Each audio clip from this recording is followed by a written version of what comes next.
हजरत Amina के घर हुजूर जलवगर हो रहे हैं और हजरत हलीमा कबीले बनु साद में, कबीले बनु साद का फासला काफी है मदीने शरीफ से। जो लोग गए हैं या जाते हैं उन्हें पता है काफी फासला है।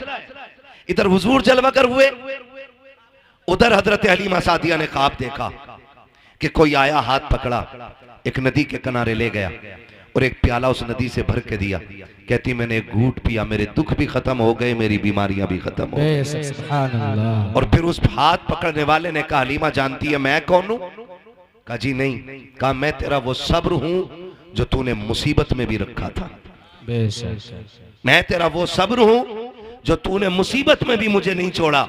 कहा कौन सा सब्र? के फाके आए तब भी तूने सब्र से काम लिया, बीमारी आई तब भी तूने सब्र से काम लिया। हलीमा मैं तुझे उस सब्र का नतीजा देने के लिए आया हूँ। कहा क्या बात है? कहा हलीमा खुशखबरी तेरे लिए ये है कि तेरे दुख भी खत्म होने वाले हैं, तेरी मुश्किलें खत्म होने वाली है। कहा कहना क्या चाहते हो? कहा वो साथ करीब आ रखी है कि अब तेरी मुश्किलों के दिन जा रहे हैं, अब खुशियों के दिन आने वाले हैं, बरकतों के दिन आने वाले हैं। कहा इतना मैंने सुना है, सुबह उठ के अपने शोहर से कहा था मेरे सरताज औरतें मक्के को जा रही हैं बच्चा लेने के लिए, हम भी चले। कहा किस लिए? ताकि हमें भी कोई अमीर का बच्चा मिल जाएगा, हम उस बच्चे की परवरिश करेंगे, शायद सोना मिल जाए, चांदी मिल जाए, फिर हमारे बच्चों के फाके टूट जाएंगे, हमारे घर का गुजारा होने लग जाएगा। हजरत हलीमा सादिया ने इतनी बात कही। शोहर ने टूटे हुए लहजे में कहा था बताओ तो मेरी शरीक हयात किस चीज से हम जाएंगे मक्का शरीफ? हमारी बीमार भी है, उसका पैर भी टूट गया है, फाकों का आलम ये है कि हमारे बच्चों के फाके हो रखे हैं, बेटियां फाके से है, हमारा बेटा जो है वो जो तुम्हारा दूध पीता है उसका पेट नहीं भर रखा है, बच्चे को कैसे लेकर के आओगी? अगर ले भी आओगी तो परवरिश कैसे करोगी? हजरत हलीमा ने कहा था मेरे सरताज आखिरी चारा ये है कि हमें मक्का जाना पड़ेगा, बच्चा लाना पड़ेगा, वरना हमारे पास जिंदा रहने का कोई चारा नहीं है। इतनी फाका कशी हो गई है कि मौत की कगार पे दुनिया आ गई है। हजरत हारिस ने कहा था जैसे तुम्हारी मर्जी है चलो। हजरत हलीमा सादिया ने अपनी बीमार ऊँटनी को लिया के अपने शोहर को साथ लिया, अपने बच्चे को साथ लिया, बेटियों को घर छोड़ा के और खुद शोहर के साथ मक्का तशरीफ ला रखी है। जो काफिला बनी कबीले बनु साद से चला गए उसमें 9 औरतें थी, 10वीं हजरत हलीमा सादिया के।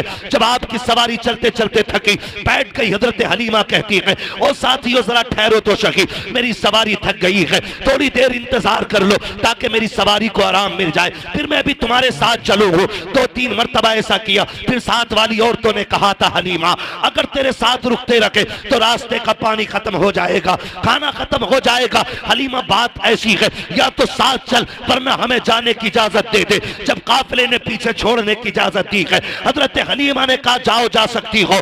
जब कबीला छोड़ के जा रहा है, जब काफिले की 9 औरतों ने हजरत हलीमा को पीछे छोड़ा है, हजरत हलीमा की आंख में आंसू आए और रो के आसमान की तरफ देख के कहा था ए मेरे परवरदिगार इतना तो बता दे जो दौलत के गरीब होते हैं क्या उनके नसीब भी गरीब हुआ करते हैं? मेरे मालिक बता तो सकी क्या मैं इनके साथ मक्के तक जा नहीं सकती हूँ?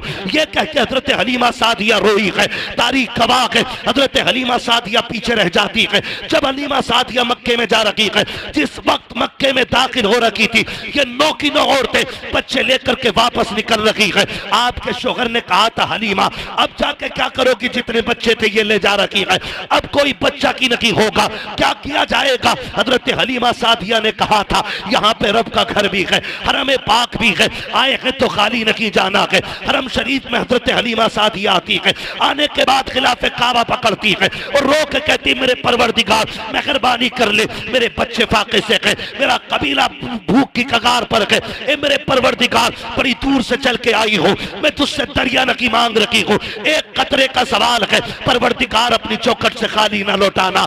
जैसी रो के इतना कहा है गैब से आवाज आई है हलीमा तू तो कतरे की बात कर रही है, हम तेरी झोली में रहमत का समंदर डाल के भेजे।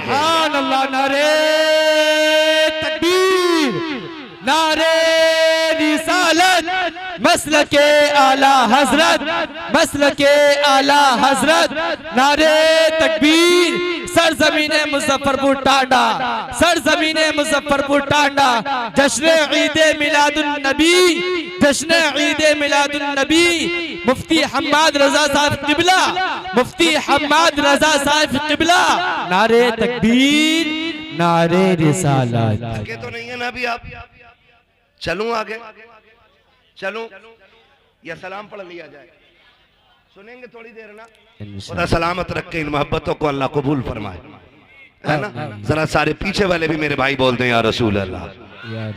हाँ जी, अल्लाह आपको सलामत रखे। इतनी जोर से ना बोलो सुभान अल्लाह के पुलिस पकड़ के ले जाए। आहिस्ता बोलो यार, कोई पुलिस ना उठा ले। इस मीठी सी सुभान अल्लाह पे कुर्बान जाऊं तुम्हारी। और तुम्हें एक बात बताऊं, सुभान अल्लाह कहने की वजह से आज तक कोई मरा नहीं है। कभी इस डर की वजह से आहिस्ता कह रहे हो कहीं मर ना जाए, हैं? जरा खुल के बोलो ना सुभान अल्लाह। क्या बात है, अल्लाह सलामत रखे। ऐसा लग रहा है जैसे महफिल शुरू हो रही है। अल्लाह बरकत अता फरमाए। और याद रखिएगा, जब दिल महफिल में लगने लगे ना तो समझ लो तवज्जो हुजूर की मदीने से हो गई है। सुभान अल्लाह, सुभान अल्लाह। चलूं आगे, जरा बोलते हैं या रसूल अल्लाह। या रसूल। खुदा सलामत रखे। हज़रत हलीमा सादिया कहती है ना, एक आवाज आई, कहती है अचानक पीछे से फिर किसी ने कहा कोई दाया है। कहती है जब इतनी आवाज आई ना मैं दौड़ गई। मैं गमों की मारी, उम्मीद भी खो चुकी थी कि बच्चा कोई मिलेगा। कहती मैं दौड़ी कि जी मैं हूं। कहती मैंने जाके देखा ना तो इतनी सेहतमंद बुजुर्ग मैंने देखा, मैं समझ गई ये किसी खानदान का सरदार आया है। कहती उसके माथे की जो मेहराब थी ना, वो मेहराब बता रही थी ये रातों को सजदे करने वाला है। कह रही उसके वजूद का नूर बता रहा था कि ये कोई आम नहीं है, कोई बड़े इल्म फजल वाला बंदा आया हुआ है। कहती जब मैंने उस शख्स को देखा ना मेरा कलेजा ठंडा हो गया। मैंने कहा जी कौन है, किसके लिए चाहते हो? कहा बच्चा मेरा नहीं, मेरा पोता है। सामने वाले खाली मेरा साथ दे मेरे भाई, अल्लाह सलामत रखे। कहती मेरा पोता है, मेरा पोता है। हजरत हलीमा सादिया कहती मैं दिल में सोचने लगी इनका पोता है और ये सरदार लग रहे हैं, फिर तो सोना बहुत मिलेगा, चांदी मिलेगी, अमीर हो जाऊंगी, मालामाल हो जाऊंगी। कहती मैं जैसी उनके करीब गई ना, उन्होंने मुझसे पूछा कौन है तू? मैंने कहा दाया। उन्होंने कहा नाम क्या है? मैंने कहा हलीमा। कहा किस कबीले से ताल्लुक रखती हो? कहा बनु साद से। फरमाने लगी, कहती इतना सुना और मुस्कुराने लगे। कहती मैंने मुस्कुराहट की वजह पूछी कि आप मुस्कुरा क्यों रहे? कहने लगे हलीमा मुस्कुरा इस बात पे रहा हूं कि अभी कुछ दिन पहले मैं तवाफ कर रहा था काबे का। मेरे दिल में ख्याल आया मालिक इतनी अजमतों वाला पोता दिया है, इसके लिए गोद कहां से ढूंढूंगा, दूध पिलाने वाली औरत कहां से लाऊंगा इतनी अजमतों वाली। कहते गैब से आवाज आई थी अब्दुल मुत्तलिब परेशान ना हो, महबूब हमारा है तो इंतजाम भी हम ही करके भेजेंगे। महबूब हमारा है तो इंतजाम भी हम ही करेंगे। मैंने कहा मालिक कौन आएगा? कहते कि सुन अब्दुल मुत्तलिब, जब औरतें तेरे दरवाजे पे बच्चा लेने के लिए आए तो किसी औरत को बच्चा मत दे देना। बड़ी बड़ी औरतें आके सवाल करेंगी तेरे दरवाजे पे, कोई कहेगी मैं यूं पालती हूँ, मैं यूं पालती हूँ, मेरे पास इतनी आराइश है, इतना आराम है, किसी की दौलत और चमक देख करके हमारा महबूब किसी की झोली में ना डालना। का मालिक फिर सुन, इसकी परवरिश के लिए हम एक खातून को भेजेंगे, उसका नाम हलीमा होगा, कबीले बनु साद की होगी। का सुन होगी बड़ी गरीब, हवेली कच्ची होगी, ईमान बड़ा पक्का लेके आए। सुभान अल्लाह। नारे तकबीर, नारे रिसालत, मसलके आला हजरत, जश्न ईद मिलादुन नबी, जश्न ईद मिलादुन नबी, मुफ्ती हम्माद रजा साहिब किबला, मुफ्ती हम्माद रजा साहिब किबला। नारे तकबीर, नारे रिसालत। कहा कोई कह रहा था हवेली कच्ची होगी, ईमान पक्का होगा। कहते हैं चल आजा। हजरत हलीमा सादिया कहती मैं चली, और जब चली ना तो खुद कहते हैं हलीमा ये सोच रही हो कि सोना मिलेगा, चांदी मिलेगा? कहा सुनो, परवरिश के बदले में इनाम बाप देता है, और जिस बच्चे को लेने जा रही हो ना उसके सर पे बाप का साया नहीं है। कहती फिर ऐसा था जैसे बिजलियां गिर गईं, कदम रुक से गए। हलीमा बच्चा भी मिला तो यतीम, क्या करोगी बच्चे को लेके? का फिर सोचा खाली लौटने से तो बेहतरी है कि चलें। कहती मैं दरवाजे तक गई, मैंने दरवाजा बजाया, अंदर से आवाज आई कौन? मैंने कहा दाया। तो अंदर से आमीना कहती है क्या हलीमा आई है? सुभान अल्लाह। हजरत हलीमा कहती हैं कि बस मेरी आंखें भीग गई, मालिक कितनी अजमतों वाला बच्चा है। मैं आई नहीं, मेरे तज़किरे पहले आ गए यहाँ तक।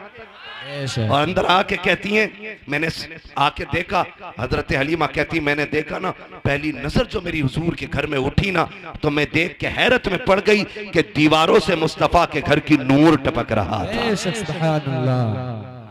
नूर टपक रहा था। मैं सोचने लगी अगर दीवारें इतनी खूबसूरत हैं तो जो आया है दुनिया में वो कितना खूबसूरत रहा होगा। सुभान अल्लाह। बेशक। वो कितना खूबसूरत रहा होगा जो दुनिया में आया है। शुक्रिया। जो दुनिया में आया है वो कितना खूबसूरत होगा। कहती मैंने पूछा हलीमा, हलीमा बच्चा किधर है?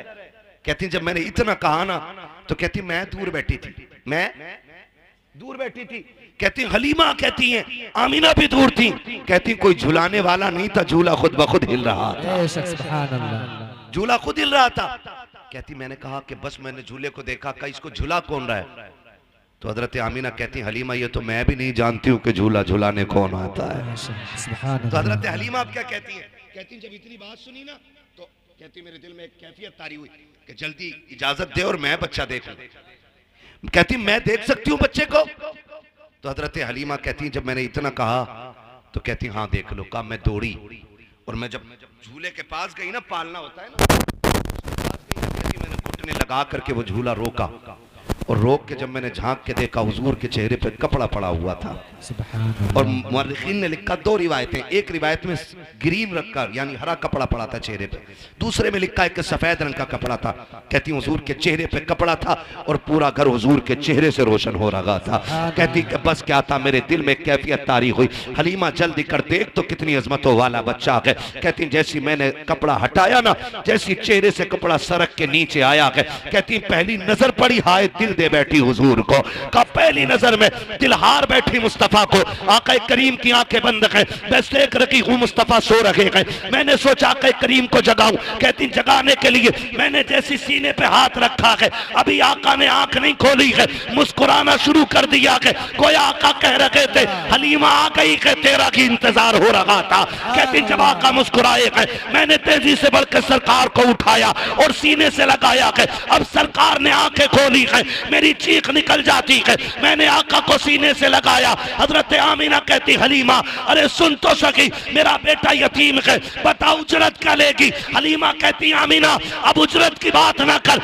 ये बता बेटा देना है कि नहीं? कहा अगर ना दूं तो क्या, कहा ना दे तो ये फैसला कर, जब तक मैं जिंदा रहूंगी इसी के कदमों की नौकरानी करती रहूंगी। सुभान अल्लाह। नारे तकबीर, नारे रिसालत, मसलके आला हजरत, मसलके आला हजरत, सरजमीने मुजफ्फरपुर टांडा, सरजमीने मुजफ्फरपुर टांडा, मुफ्ती हम्माद रजा साहिब किबला, मुफ्ती हम्माद रजा साहिब किबला। नारे तकबीर। जो है सारे लोगों की कहती बात ये खत्म ही हो गई पैसे की। का किसे सोना चांदी चाहिए? जिसे लाल मिल गया उसे कुल कायनात का माल मिल गया। सुभान अल्लाह, सुभान अल्लाह। हलीमा कहती हैं, आमीना कहती है हलीमा सुन, अच्छा बच्चा लेके जा रही, मेरे बेटे की अजमतें भी सुन ले। जब ये मेरे शिकम में आया ना तो पहले ही महीने से उन्होंने आके मुबारकबाद देनी शुरू कर दी थी। और सुनो हर महीने नबी आते रहे। मैंने आदम को भी देखा, मैंने हव्वा को भी देखा, मैंने ईसा की माँ मरियम को भी देखा है, मैंने हजरत ईसा को भी देखा, मैंने इस्माइल की अम्मी हाजरा को भी देखा है, मैंने इब्राहिम को भी देखा, मैंने इस्माइल को भी देखा। कहा तुझे नहीं पता है हलीमा इतनी अजमतों वाला बच्चा है। जब ये मेरे शिकम में आया ना तो जब मैं रास्ते से गुजरती थी ना तो कोई दरख्त ऐसा ना था जो मुझे सजदा ना करता हो, कोई पौधा ऐसा ना था जो मुझे सलाम ना करता हो। हलीमा तुझे क्या बताऊं, अगर मैं चलती थी तो दरख्तों से सलाम की आवाजें आया करती थी। हलीमा इतनी अजमतों वाला बच्चा है, तुझे क्या बताऊं। जब ये जलवागर हुआ ना मैंने देखा मेरे घर में 3 औरतें दाखिल हुई हैं, उनके कद खजूरों जैसे लंबे थे, चेहरे चांद जैसे रोशन थे। उन्होंने आके मुझे मुबारकबादियां दी। मैंने पूछा था आने वाली हो कौन हो, तो उन्होंने ये कहा था मुझे पहचानो मैं आदम की बीवी हव्वा हूँ, दूसरी ने कहा मैं ईसा की माँ मरियम हूँ, तीसरी ने कहा इस्माइल की अम्मी हाजरा हूँ। मैंने कहा आई क्यों हो? कहा तुझे मुबारकबाद देने के लिए आए हैं क्योंकि तू नबियों के इमाम की माँ बनने वाली है। सुभान अल्लाह, सुभान अल्लाह। लेके तो जा रही है, दुख न देना मेरे बेटे को। हजरत हलीमा कहती इतनी अजमतों वाला बच्चा सीने से लगाते ही दुख खत्म हो गए, जल्दी लेके चलो ना, मेरा कबीला फाके से मर रहा है, अल्लाह इसके कदमों से फाके दूर करेगा। कहती ना मैं लेके चली तो माँ होती है ना, हजरत हलीमा सादिया, एक ही बेटा हुजूर, एक ही लाल, खुदा की कसम कुल कायनात सैयदा आमिना की गोद में है आज। कुल कायनात, जन्नत भी जिस गोद पे रश्क करती है उस गोद को आमिना की गोद कहा जाता है। हुजूर को लेके बैठी, हजरत हलीमा लेके जब चली ना, फिर कहा ठहर, पता नहीं मुलाकात होना हो, एक बार और मेरा लाल दिखा दे। माँ तो माँ होती है ना।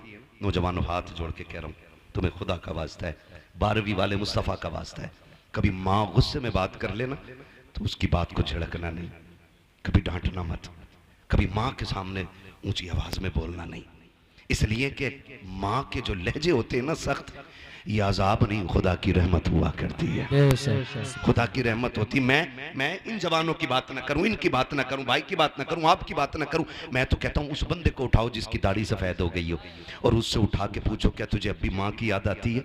उसकी सफेद दाढ़ी देखना, फिर उसकी भीगी हुई आंखें देखना, वो कहेगा आज भी ऐसा लगता है जैसे दरवाजे पे खड़े होकर माँ आवाज दे रही है। ये माँ होती है। नौजवानों आपसे गुजारिश है, आपके लिए माँ दस्तरखान पे खाना लगाती है, एक फोन आपके यार का आ जाता, आप कहाँ है? तुम रोटी छोड़ के भागते हो, माँ कहती है अरे पगले रोटी खाता जा, तुम कहते नहीं नहीं मैं फिर आके खाऊंगा, तुम चले जाते हो, फिर 12 बजे आए, 1 बजे आए, माँ कहती कहाँ था अब तक? तो कहता भौंका ना कर, कुत्तों की तरह ना बोला कर, मैं कोई बच्चा नहीं हूँ, मैं बड़ा हो गया हूँ, मैं अपनी मर्जी से फैसले कर सकता हूँ, मैं कोई नादान नहीं हूँ जो मुझे कोई नुकसान पहुंचा देगा ना। कभी मत कहना प्यारे, तू नहीं पता, तू तो निकला ना घर से, तूने यारों के साथ बैठ के कोल्ड ड्रिंक, कॉफी, नाश्ते, तूने दुनिया भर की दौलतें खाई, लेकिन माँ ने कुछ नहीं खाया था। पता क्यों? क्योंकि बेटा दस्तरखान से उठ के चला गया है। माँ तभी खाती है जब औलाद खाना खा लेती है। माँ तभी खाना खाती है जब औलाद खाना खा लेती है। मेरे भाई अगर तुम घर में लौट करके आओ ना, माँ गुस्सा करे ना तो कभी उल्टा जवाब मत देना, माँ तुम्हें डांटे तो गर्दन झुका लेना, इसलिए कि ये आवाज सहमत नहीं, खुदा की रहमत हुआ करती है। तुम नहीं जानते हो माँ क्या होती है। आज घर के अंदर ये जन्नत मौजूद है तो इसकी कदर नहीं है। आज माँ घर के अंदर है तो किसी को एहसास नहीं है। दुनिया के हजार दुख सह करके घर में आते हो, माँ दुपट्टे से आंसू पोंछ देती है तो ऐसा लगता है जैसे जिब्रील ने परों में छुपा लिया है। माँ अगर बोसा ले लेती है ऐसा लगता है खुदा की रहमतों ने चूम लिया है। माँ अगर सर पे हाथ रख देती है ऐसा लगता है जैसे जिब्रील के बाजुओं ने साया कर दिया है। माँ अगर गोद से लगा लेती है बेटे को सीने से, माँ अगर प्यार से बोल देती है तो ऐसा लगता है खुदा की रहमतें बोलने लग गई है। आज उसी माँ को कुत्ते का लहजा कहते हो, जानवर कहते हो तेरी आवाज से नफरत है। हाथ जोड़ के कह रहा हूँ, खुदा की कसम खा के कहता हूँ, आज माँ के तो कदर नहीं है। जिस दिन ये कफन में लिपट के चली जाएगी, तुम 1 बजे आना, 2 बजे आना, 3 बजे आना, 4 बजे आना, किसी को दस्तरखान पे तुम्हारा इंतजार नहीं होगा, कोई चूल्हे पे तुम्हारे लिए नहीं बैठेगा, कोई उठा के नहीं कहेगा तूने खाया है कि नहीं खाया है, कोई तेरे आगे दस्तरखान नहीं बिछाएगा। रात के 3 बजे आना या 4 बजे आना, कोई तुझसे रोटी को पूछने वाला नहीं होगा। आज माँ है, इसकी कदर कर लो। अगर ये चली गई कफन में लिपट के, रात के 3 बजे आना, तेरी कमाई खाने वाली बीवी चादर में सिमट के लेटी रखेगी लेकिन तुझसे रोटी को नहीं पूछेगी। तेरे अपने बच्चे, तेरे पैसे से शौक करने वाली औलाद अपनी नींद तोड़ के नहीं आएगी। ये सिर्फ माँ होती है तो सब कुछ लुटा के औलाद को खुश रखना चाहती है। आज माँ के तो कदर कर लो, वरना जिस दिन माँ चली जाएगी तुम 3 बजे आओगे, फिर तुम्हें कोई डांटने वाला नहीं मिलेगा। तुम्हारे कान तरस जाएंगे उस आवाज के लिए जो कभी 3 बजे आती थी, कभी 2 बजे आती थी। तुम ढूंढोगे कहाँ है वो चेहरा। खुदा की कसम तुम्हें 4 पाई तो दिखाई देगी लेकिन लेटने वाली मां नहीं होगी। तुम्हें लाठी तो दिखाई देगी लेकिन पकड़ के चलने वाली मां नहीं होगी। तब तुम तरस जाओगे इस लहजे और इस चेहरे के लिए। फिर सारी दौलत उठा के फिरना और दुनिया से भीख मांगना और कहना कोई एक बार सारी दौलत लेकर के मुझे मेरी माँ दे दे। कुल कायनात लेकर भी तुम्हें कोई माँ नहीं दे सकता है, इसलिए कि दौलत मेहनत से मिलती है, माँ बाप खुदा की रहमत से मिलाकर। अल्लाह, नारे तकबीर, नारे रिसालत, मसलके आला हजरत, मसलके आला हजरत, उलमाए अहले सुन्नत, उलमाए अहले सुन्नत, नारे तकबीर, नारे रिसालत। माशाअल्लाह, माशाअल्लाह। थके तो नहीं है ना अभी? बातें थोड़ी कड़वी हैं लेकिन सच यही है मेरे भाई, मैं इस कड़वे को शहद में मिला के मीठा नहीं कर सकता। खुदारा माँ बाप की कदर कर लो। माँ बाप बड़ी दौलत होते हैं, बड़ी दौलत होते हैं, इतनी बड़ी दौलत होते हैं जिसके पास माँ बाप हैं उसके पास कुल कायनात है। वरना जो एक साए से भी महरूम हो जाए ना, कभी उससे पूछो माँ के बगैर जिंदगी कैसे कटती है, कभी पूछो बाप ना हो तो कैसा लगता है, पूछो ना कभी उन लोगों से जाकर के। आज हैं तो इज्जत कर लो, कल नहीं होंगे तो आंसुओं के सिवा कुछ नहीं होगा। और यकीन ना आता हो ना तो यकीन करना, ईद की नमाज पढ़ते हैं आप लोग, फिर चुप हो गए आप लोग, नाराज हैं। ईद की नमाज पढ़ते हैं ना? आप देखना दो तरह के लोग होते हैं, एक तो वो जो नमाज पढ़ के सीधे घर दौड़ते हैं, और एक वो जो 2 रकात पढ़ के कब्रिस्तान दौड़ जाते हैं। कभी सोचा आपने? जिनके माँ बाप जिंदा होते हैं वो ईदगाह से घर जाते हैं, जिनके माँ बाप नहीं होते वो ईदगाह से कब्रिस्तान जाते हैं। कुछ फर्क समझ में आया? कुछ लगा ईद किधर है? ईद नए कपड़ों में नहीं होती है, ईद बाजार में नहीं होती है, ईद मेले में नहीं होती है, ईद तो माँ बाप की दुआओं में हुआ करती है। ईद तो माँ बाप की दुआओं में हुआ करती है। हजरत हलीमा सादिया को देख के हजरत आमीना कहती, हलीमा मेरा लाल है, एक बार और दिखा देना। गोद में लिया, कुछ देर रोई, भीगी पलकों के साए में हजरत आमीना ने हुजूर को रुखसत किया। हजरत हलीमा सादिया हुजूर को लेके निकली। ख्याल आया, हलीमा इतनी अजमत वाला बच्चा मिल गया है तो क्यों ना रब की बारगाह में शुक्रिया का तवाफ ही करते चले। वजह है ना, किस्मत पे नाज करो, अल्लाह ने हमें हुजूर की उम्मत में पैदा किया। हाँ, वरना वो लोग बहुत मिलेंगे कि सजदा सजदा सजदा और हुजूर का नाम आए तो शिरक बिदअत। शुक्र अदा करो, अल्लाह ने हुजूर की उम्मत में बनाया, और इतनी अजमतों वाला रसूल हमें मिला है कि जिसकी उम्मत में पैदा होने की तमन्नाएं नबियों ने की हैं। हमने तो कोई दुआ ही नहीं मांगी थी, कभी रोए नहीं और कभी कहा ही नहीं हुजूर की उम्मत में पैदा कर दे। हमारा तो मुकद्दर है, हम पैदा हुए। हाँ, हमारी कान में आके हाफिज साहब ने और हमारे उलमा में से किसी ने भी, इमाम साहब ने कान में आके कहा अशहदु अन्ना मुहम्मद रसूलुल्लाह। क्या मतलब है? गोया ये कह रहे थे मुबारक हो हुजूर की उम्मत में पैदा हो गए हो। कितना बड़ा एहसान है, अल्लाह ने हुजूर की उम्मत में पैदा करके कर लिया। और मेरे हुजूर कौन है? रख लें आका जो नौकरी के लिए, इतना काफी है जिंदगी के लिए। आ गए कब्र में भी छुड़वाने, दर्द कितना है उम्मती के लिए। सुभान अल्लाह, सुभान अल्लाह। हुजूर कब्र तक उम्मत के साथ रहते, कब्र तक आते हुजूर, ताकि मेरी उम्मती पर सवाल मुश्किल ना हो जाए। आ गए कब्र में भी छुड़वाने, दर्द कितना है उम्मती के लिए। अब भी हुजूर का जिक्र न करे बंदा तो क्या करे। हज़रत हलीमा कहती मैं लेके हुजूर को चली, फिर मैंने सोचा लाओ शुक्र का तवाफ करते चलूं। कहती मैं अपने शहजादे को लेके न गोद में काबे का तवाफ कर रही थी, दिल में आया हजरे असवद भी चूम लूं। चलो भाई खत्म कर ले, मेरा भी वक्त पूरा हो गया। मुझे लग रहा है आप भी थक गए, नहीं थके ना तो पीछे वाले बोले जरा यार सुभान अल्लाह, सुभान अल्लाह। नहीं, मुझे लगना चाहिए कि आप सुन भी रहे हैं और समझ भी रहे हैं, इसलिए आपसे बुलवा रहा हूं, वरना कब्रिस्तान में खड़े होकर तकरीर करने का आदी नहीं हूं मैं। और ऐसा भी नहीं है कि मुझे होका निकालना है पूरा। 365 दिन में 400 से ज्यादा तकरीरें करनी रहती है, क्योंकि जिन्हें रात में वक्त नहीं मिलता उनके यहाँ दिन में भी जाना पड़ता है। इसलिए साल में 365 रातें होती हैं, उसमें पूरा नहीं हो पाता तो फिर दिन में भी तकरीरें 400 प्लस तकरीरें हो जाती हैं। कोई जबरदस्ती का शौक नहीं है, बस आप मोहब्बत से सुने तो मैं बात करूं, जरा कह दें या रसूल अल्लाह, या रसूल अल्लाह। हजरत हलीमा कहती मैंने तवाफ तो कर लिया, मेरे दिल में आया लाओ हजरे असवद भी चूमूं। रश बड़ा था, भीड़ थी, मैंने सोचा अगर मैं वहां गई तो मेरे बेटे को धक्का न लग जाए, धक्का न लग जाए। कहती मैं ये सोच के दूर बैठ गई कि जब लोग चले जाएंगे फिर हजरे असवद चूमूंगी। कहती मैं बैठी थी, मैंने क्या देखा, अचानक हजरे असवद अपनी जगह से उखड़ा। ये आला हजरत नहीं कह रहे हैं जो इश्क में कह गए होंगे, ये हजरत हलीमा कह रही है जिन्हें भी पता ही नहीं बच्चा कौन है। कह रही हजरे असवद अपनी जगह से उखड़ा और हवा में उड़ता हुआ मेरे बेटे के लबों पे आके लग गया है। सुभान अल्लाह, सुभान अल्लाह। गोया वो कह रहा था हलीमा इन्हें तकलीफ न दे, तू जो गोद में लेके बैठी है कोई आम बच्चा नहीं है, तो काबे का काबा लिए बैठी है। सुभान अल्लाह, काबे का काबा लिए बैठी है। तभी तो मेरा इमाम कहता है हाजियो आओ शहंशाह का रोजा देखो, काबा तो देख चुके काबे का काबा देख। सुभान अल्लाह, है ना तवज्जो सारे लोगों की। हज़रत हलीमा कहती है ना मैं फिर हुजूर को लेके ना सवारी की तरफ गई। ऊंटनी कितनी कमजोर थी कि चल नहीं पा रही थी, कई कई जगह बैठ के आई है, कमजोरी की वजह से पैर भी टूटा है। कहती मैं उस सवारी की तरफ गई ना, उसने मुंह उठा के देखा उसे नबुव्वत की खुशबू महसूस हो गई। वाह वाह, सुभान अल्लाह सुभान अल्लाह। और उसने देखने के बाद 3 मरतबा काबे के सामने सर रखा सजदे में। क्या बात है, सुभान गोया कह रही थी शुक्र है वो आज मेरे ऊपर सवार होने वाला है जो नबियों की इमामत के मुसल्ले पे मेराज में खड़े होने वाला है। सुभान अल्लाह। बस कहती फिर वो ऊँटनी ना, मैं गई और मैंने अपने शौहर को आगे बैठाया, हजरत हारिस को, मैं हुजूर को लेके पीछे बैठ गई। कहते ऊँटनी उठने रही। हारिस ने मारना शुरू किया। कब वो मार रहे थे इतने में मेरे नबी के दादा अब्दुल मुत्तलिब आ गए। क्या कर रहे हो हारिस? का जनाब ये उठ नहीं रही है। का ठहर मैं आ रहा हूं, मार मत। उसने कहा जी ऊँटनी मेरी है, मुझे पता है कैसे उठती है। तो मुस्कुरा के आपने कहा ऊँटनी तेरी है, तुझे पता है, लेकिन जिसे लेके जा रहे हो ना पोता मेरा, इसकी अजमतों का मुझे पता है। सुभान अल्लाह। हजरत अब्दुल मुत्तलिब गए और जाके कहा हारिस पीछे बैठो, आमीना मेरे पोते को लेके आगे बैठो, सवारी उस वक्त तक नहीं चलेगी जब तक मेरा लाल आगे नहीं होगा। सुभान अल्लाह।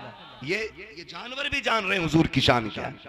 कहा ये तब तक आगे नहीं बढ़ेगी जब तक मेरा लाल आगे नहीं होगा। हजरत हलीमा सादिया कहती है मैं लेकर के आगे बैठ गई हूँ। कहती मेरे हाथ में रस्सी थी, सरकार ने अपने हाथ में पकड़ ली है। कहती जैसे सरकार ने अपने हाथ में पकड़ी मुझे ख्याल आया कहीं हाथ जख्मी ना हो जाए, नबुव्वत वाले नर्म हाथ। कहा मैंने एक बार छुड़ाया, हुजूर ने फिर पकड़ लिया। कहा दूसरी बार छुड़ाया, फिर पकड़ लिया। कहा तीसरी बार छुड़ाना चाहा। कहते आका ने इस जलाल से मेरी तरफ देखा कि मेरे माथे पे पसीना आ गया, मेरी हिम्मत ना हो सकी रस्सी छुड़ाने की, लेकिन मैं समझ की पा रही थी राज क्या है। कहते फिर मैंने रस्सी छोड़ दी, शहजादे जैसे तेरी मर्जी है। कहा फिर मैंने इशारा किया, मेरी सवारी जो चल नहीं पा रही थी अब हवा से ज्यादा तेज दौड़ती जा रही है। गोया हुजूर कह रहे थे अम्मी आज सवारी तुझे नहीं मुझे चलानी है, इसलिए कि जो बीमार है इसे शिफा भी देना है, जिनसे पीछे रह गई है उनसे आगे भी लेके जाना है। कहा नबी ने रस्सी थामी है और सवारी हवा से बात कर रही है। कहा इतनी तेजी से दौड़ी है कि जो पहले बच्चे लेके गई थी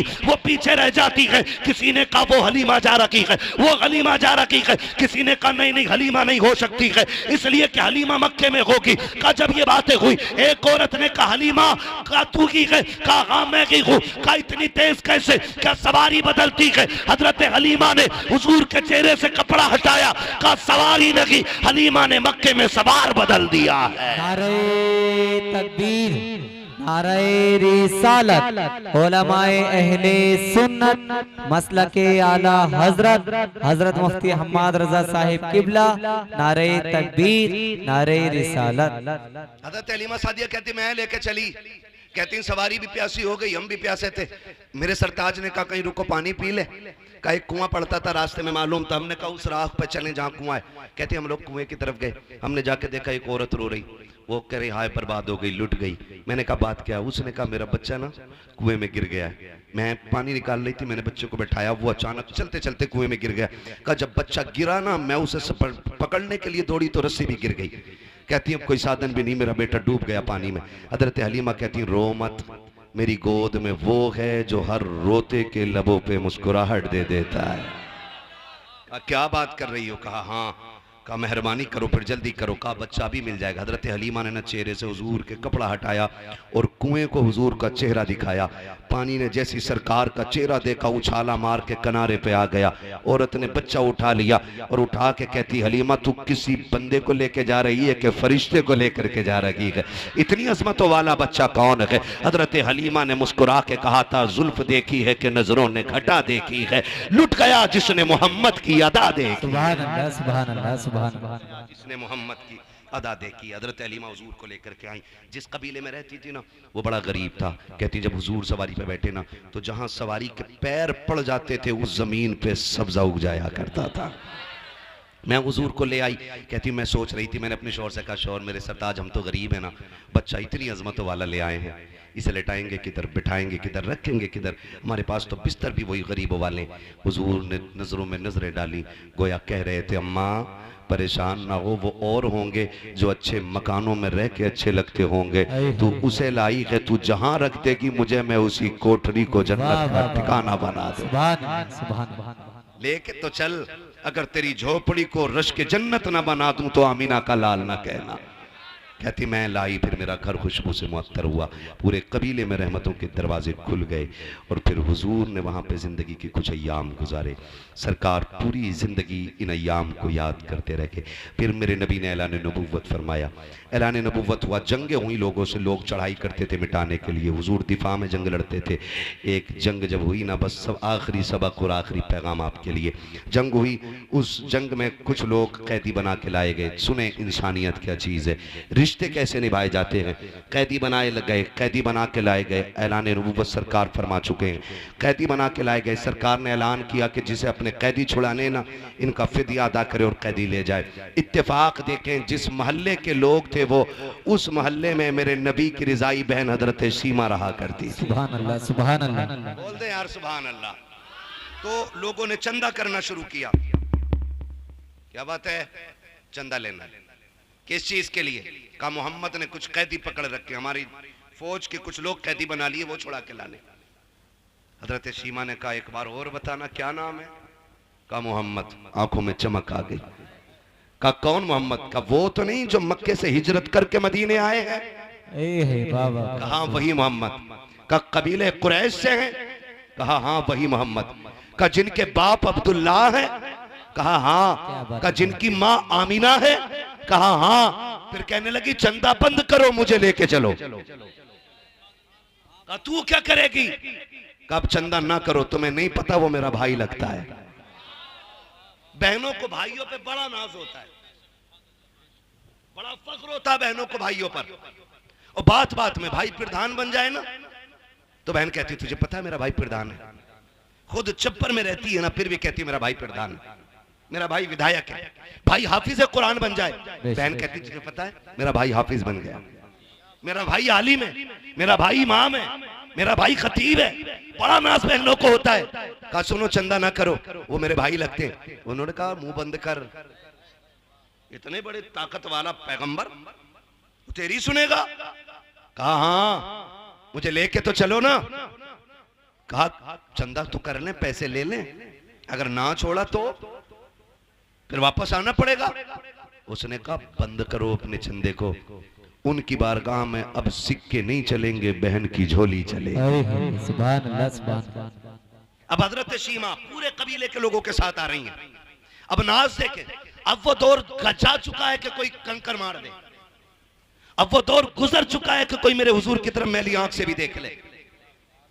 अब हिम्मत नहीं है कोई कचड़ा तो क्या ऊंची सांस नबी की बारगाह में ले सके। वो दौर खत्म। अब सहाबा तलवारें लगाए खड़े, हिम्मत नहीं है अब कोई हुजूर की तरफ नजर उठा ले। हजरत सीमा दौड़ी आ रही है और वहां आई जहां हुजूर का खेमा लगा हुआ है। जैसी आई ना तो देहात में रहती थी, सहाबा ने यूं तलवारें लगा दी, ए देहाती औरत किधर जा रही है? आपने फरमाया खल्लू सबीली, मेरा रास्ता छोड़ो, मुझे नहीं जानते हो। कहा कौन है तू? कहा मैं तुम्हारे मोहम्मद की बहन लगती हूँ। वाह वाह, सुभान अल्लाह। जैसे इतना कहा सहाबा की नजरें भी झुक गई, सहाबा की तलवारें भी झुक गई। कहा फिर इजाजत दें कि हम हुजूर से इजाजत ले लें। एक साहबी दौड़ करके आए, हुजूर एक औरत आई है, खातून है, वो कह रही है आपकी बहन लगती है। हुजूर आपकी तो कोई बहन ही नहीं है। फरमाया हाँ नहीं है। उससे पूछो वो कौन है, कोई निशानी है, नाम क्या है? अल्लाह अकबर। जब वो सहाबी बाहर आए ना, कहा अच्छा निशानी बता, पहचान क्या है? उसने कहा कि उनसे जाके कहना वो आई है जो तुम्हें गोद में लेके लोरी दे के कहती थी अल्लाहुम्मा इब्की लना मुहम्मदा। सुभान अल्लाह। जो कहती थी अल्लाह मुझे मोहम्मद का बचपन दिखाया है, मोहम्मद की जवानी भी दिखाना। सुभान अल्लाह। वो आई है। और कहा दूसरी निशानी, यूं करके बाजू उठाया और कहा ये देखो, उनसे कहना बचपन में उन्होंने मेरे दांत गाड़ दिए थे, उनकी मोहब्बत में आज तक मैंने इन निशानों को मिटने नहीं दिया है। सुभान अल्लाह। जैसी सहाबा ने जाके अंदर कहा ना या रसूल अल्लाह, वो खातून कह रही है कि वो आई है जो आपको झोली में लेके अल्लाहुम्मा इब्की लना मुहम्मदा कहती थी, और उसके बाजू में आपके दांतों के निशान है। सरकार ने इतना सुना, कहा सहाबा आने दो, मेरी बहन सीमा आ गई है। आके करीम इतनी तेजी से उठे हैं कि सरकार के कांधे की चादर सरक के जमीन पे आ गई है। आज आपसे कहना चाहता हूँ, बहनें दरवाजे पे आ जाती हैं तो चेहरों पे 12 बज जाया करते हैं। बहन के बच्चे छुट्टी बिताने में आ जाते हैं तो बोझ लगने लग जाया करती है। देखो बहनों से रिश्ते कैसे निभाए जाते हैं। ये सगी बहन की है मेरे नबी की, ये रिजाई बहन है। मेरे आका ने हजरत हलीमा का दूध पिया है, ये भी हलीमा सादिया की बेटी है। सगी बहन की है। सरकार इस तेजी से दौड़े है कि चादर सड़क से कंधे से नीचे आ गई है। आका करीम ने आकर के बहन का इस्तकबाल किया है और आकर के सरकार ने हाथ पकड़ा है, पकड़ के अंदर लाए और चादर नबूवत बिछा के कहा था बहन बैठ जा। हजरत हलीमा सादिया ने, हजरत हलीमा सादिया की शहजादी हजरत शीमा ने ये देखा कि इतनी इज्जत मिल रही है, आंखों में आंसू भर लाई है। कहा भैया बैठा बाद में जाएगा। मैंने मेरी बात एक तन्हाई में सुन ले। कहा कौन सी बात है? कहा यहाँ न की अकेले में करनी है। डर ये था कहीं इनकार न कर दे, कहीं मेरे कबीले के सामने नाक न कट जाए। हाथ पकड़ के अलग लेके गई है, फिर आंख में झोली, आंख में आंसू भर के हाथों में झोली फैला के कहा था भाई खाली ना लौटाना, बड़ी उम्मीदें लेके आई हूँ। मैंने अपने कबीले वालों से कहा था वो मेरे भाई लगते हैं, खाली नहीं लौटाएंगे। कहा बहन मामला क्या है? कहा फला जंग में जो कैदी बनाए हैं वो मेरे कबीले के लोग हैं। क्या अपनी बहन के लिए तो उन्हें आजाद करोगे कि नहीं? मेरे नबी ने बहन के हाथ से चादर छुड़ाई है, चोली छुड़ा के हाथ पकड़ा बहन का और लेकर के वहां आए हैं जहां कबीले वाले लोग थे। अपनी मुजम्मिल वाली चादर पे बैठाया और बैठा करके कहा था अब बताओ शीमा क्या चाहिए? ये बातें तन्हाई में नहीं बल्कि मैदान में की जाएंगी। कहा बता तुझे चाहिए क्या? कहा मेरे कबीले के कैदी दे दो। आका करीम कहते हैं सहाबा मैं सारे कैदी बांट चुका हूँ, आज तक तुमसे हर काम मशवरा लेके किया है, लेकिन आज मशवरा भी नहीं करूंगा। मेरी बहन जो मांग रही है दे दिया जाए। सारे कैदी ला के कदमों पे डाल दिए गए। हजरत शीमा रोती जा रही है। आका ने कहा बिलाल तुम वजीर खजाना हो, मेरे हिस्से का जितना पैसा है मेरी बहन की झोली में ला के डाल दिया जाए। सलमान फारसी मेरे हिस्से की बकरियां लाओ, ला के मेरी बहन को दे दो। कहा और वो हरीर की यमनी चादर लाओ, मैं बहन के सर पे डालना चाहता हूँ। इतना सब कुछ दे करके जब बहन जाने लगी, सरकार रो रहे थे, बहन भी रो रही है। आका करीम ने कहा था शीमा आज के बाद कोई जरूरत पड़ जाए आने की तकलीफ न करना, खबर भेज देना मोहम्मद चल के आ जाएगा। अल्लाह अकबर। सहाबा कहते हैं जब वो चली गई हमने आका से कहा था आका बताओ तो सही ये अजमत वाली खातून कौन है जिसको आपने इतनी इज्जतों से नवाजा है? आका कहते हैं सहाबा ये मेरी वो बहन है कि जब मैं कबीले बनु साद में गया था, जब मेरी माँ हजरत हलीमा सादिया मुझको झूले में झुलाती थी और कबीले बनु साद की बच्चियां अपने भाइयों को चौक में लेके आती थी और लाके एक दूसरे से मुकाबला करती थी, तो मेरी माँ मुझे इजाजत नहीं देती थी कि मैं बाहर जा सकूं। एक दिन मेरी बहन शीमा ने कहा था अम्मी मुझे ले जाने तो देना, एक बार ले जाने दे। सारी लड़कियां अपना भाई दिखाती हैं, मैं अपना चांद दिखाना चाहती हूँ। सब कहते हैं शीमा तू अपना चांद लेकर के आ। कहती अम्मी इजाजत दो। कहती मेरी बहन ने मुश्किल से अपनी माँ हलीमा सादिया से इजाजत ली और मुझे लेके बाहर निकली। कहा जब यह शीमा बाहर लेके आई है कहा आओ अपने चांदों को लेकर के आओ और मेरे चांद से आके चांद मिलाओ। कहती जैसी शीमा ने मेरे चेहरे से कपड़ा हटाया के सारी कबीले बनु साद की लड़कियां अपने भाइयों को लेकर वापस चली गई। इसने आवाज दे के कहा था अब चा कहां रखी हो? तो सबने कहा था शीमा अब यहाँ तेरा चांद आ गया है, अब इस कबीले में किसी का चांद नहीं चमक सकता। नारे तकबीर, नारे रिसालत, उलमाए अहले सुन्नत, मसलके आला हजरत, नारे तकबीर। अल्लाह अकबर। हुजूर फरमाते हैं ये वो बहन है। फिर इसने जब देखा ना मैं सबसे जीत गया, फिर उसने मुझे हवा में उछाला और उछाल के कहा था अल्लाहुम्मा इब्की लना मुहम्मदा, मालिक इस चांद का बचपन दिखाया कि इसकी जवानी भी दिखा देना है। कहते हैं आज इसको मेरी जवानी देखने का मौका मिला है। और फिर हुजूर से कहते हैं सहाबा इतना सब कुछ दिया? का सहाबा सिर्फ शीमा की बात नहीं थी, मैं कयामत तक के भाइयों को सबक दे के जाना चाहता हूँ कि बहनें दरवाजे पे आ जाएं तो खाली ना लौटाना, खाली झोली लेके आए तो झोली भर के वापस जानी चाहिए।